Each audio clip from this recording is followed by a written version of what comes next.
अस्सलाम वालेकुम viewers. Road के ऊपर अक्सर आपको ट्रैफिक सिग्नल नज़र आता है, ग्रीन येलो और रेड की शेप में ऑन ऑफ हो रहा होता है। क्या आपने कभी सोचा कि ये ट्रैफिक सिग्नल जो है इसको पीएलसी के अंदर किस तरह से डिज़ाइन किया जाता है? तो आइए आज हम देखते हैं कि सिफेटिक पीएलसी के अंदर कैसे डिज़ाइन किया जाता है। इसके टोटल 3 स्टेप हैं। फर्स्ट स्टेप के अंदर हम ग्रीन सिग्नल को देखेंगे, सेकंड में येलो और थर्ड के अंदर रेड। अगर ग्रीन सिग्नल के लॉजिक की बात कर लें तो ये हमारे पास फर्स्ट स्टेप के अंदर ग्रीन सिग्नल की लॉजिक है, जिसमें M0 जो है वो स्टार्ट बिट है। इसको जैसे ही हम ऑन करेंगे तो M1 जो है वो ऑन हो जाएगी। एक मेमोरी बिट हमने ली हुई है। ये जो रीसेट बिट है इसको हम लेटर ऑन डिस्कस करेंगे। इसके साथ ही हमने ग्रीन सिग्नल को ऑन करवा दिया। ठीक है जी। अब जैसे ही ग्रीन सिग्नल ऑन होगा और ये मेमोरी बिट जो है इसके साथ हमने एक टाइमर इस्तेमाल कर लिया, और जैसे ही इसका टाइम पूरा होगा तो एक और मेमोरी बिट जो है वो M2 ऑन हो जाएगा। इससे हमारा नेक्स्ट पोर्शन जो है वो ऑन होगा। तो फर्स्ट लॉजिक है इसके अंदर, जस्ट हमने ग्रीन को ऑन करना देखा, जिसमें हमने इनपुट एक आउटपुट ग्रीन और एक टाइमर यूज किया। अभी चलते हैं सेकंड स्टेप की तरफ। सेकंड स्टेप के अंदर M2 अपने 5 सेकंड पूरा करने के बाद जैसे ही ऑन होगा तो क्या होगा कि M2 का जो नॉर्मली क्लोज है वो हमने यहाँ पे यूज किया हुआ है। 5 सेकंड के बाद ग्रीन सिग्नल ऑफ हो जाएगा और उसके बाद हमारा जो येलो सिग्नल है वो फौरन से ऑन होगा। जैसे ही येलो सिग्नल ऑन होगा, जो हमारा प्रीवियस टाइमर था T200, इसकी एक बिट को हमने यहाँ पे यूज कर लिया। इसके साथ ही हमारा नेक्स्ट टाइमर जो है वो ऑन हो जाएगा। जैसे ही नेक्स्ट टाइमर ऑन होगा, इसके साथ हमारी एक मेमोरी बिट M3 ऑन हो जाएगी और इस मेमोरी बिट को हम नेक्स्ट पोर्शन में यूज करेंगे।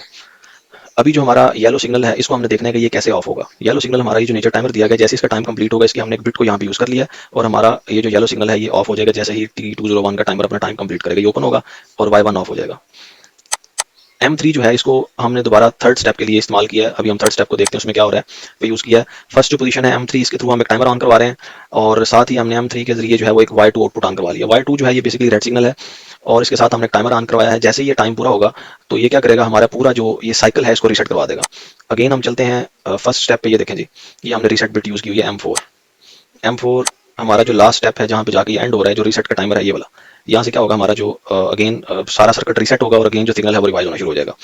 M3 के साथ हमने एक टाइमर और ऑन करवाया है। ये टाइमर क्या करता है, जब हम सिग्नल को देखते हैं पहले ग्रीन ऑन होता है, फिर येलो, फिर रेड, तो रेड के बाद अगेन जो है वो येलो ऑन होता है।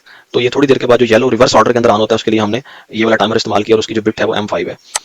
वो कहाँ पे यूज हो रही है वो देखें जी, ये M5 यूज हो रही है। ये दोबारा येलो को थोड़ी देर के लिए ऑन करवा दिया। तो अभी जो है वो हम फिजिकली देख लेते हैं कि ये लॉजिक के अंदर सिग्नल किस तरह से यूज हो रहा है। तो ये देखें जी, स्टेटस बार के अंदर जैसे ही हम इसको ऑन करेंगे तो सबसे पहले हमारे पास ग्रीन ऑन हो गया। ठीक है। उसकी थोड़ी देर के बाद देखें जी, येलो इनेबल हो गया, ऑन हो गया, और फिर जो है वो रेड ऑन हो गया। और फिर अगेन जो है ये साइकिल इसी तरह से रिवाइज हो रहा है, ग्रीन, येलो, फिर रेड ऑन हो रहा है और फिर इस तरह से ये देखें जी, ये येलो ऑन हो रहा है और येलो के बाद फिर रेड ऑन हो रहा है। तो ये जो टाइमर्स हैं इनकी टाइमिंग को हम अपनी मर्जी के मुताबिक एडजस्ट करके सिग्नल के टाइम को कम ज़्यादा भी कर सकते हैं। तो आई होप इसकी आपको अंडरस्टैंडिंग हुई होगी। अगर इस रिलेटेड कोई क्वेश्चन है तो आप पूछ सकते हैं। Thank you so much.